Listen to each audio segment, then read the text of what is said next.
Today's personal finance tip from a dollar store calendar.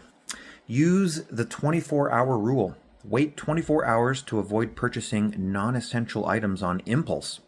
It works well for online shopping where items can be added to your cart to purchase later. Yeah, I use this one all the time, especially for items that cost maybe more than $20. We have an arrangement, my wife and I, so if an item costs more than $25, then we always consult with each other before we do the purchase.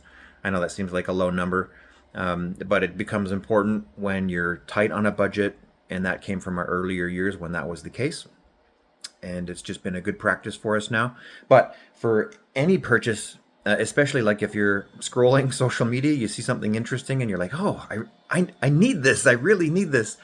And then you can just add it to your cart and come back 24 hours when you're not in the same state and realize, oh, I don't need this at all. Or maybe you found something better for the same cost or less. That happens all the time.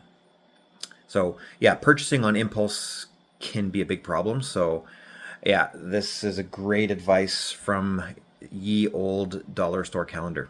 Yeah, just have a pause when you see something you like. Put it in a cart or put a sticky note or do something to remind you to come back to it.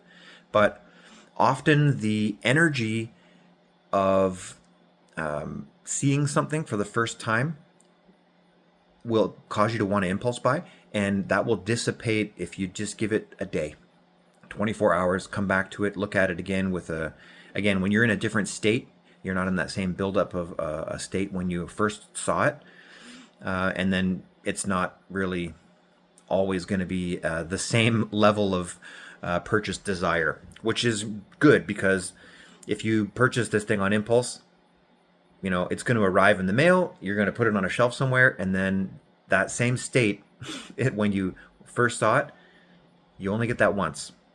So if you're truly going to use it, that 24-hour rule will be a good buffer to help you determine that.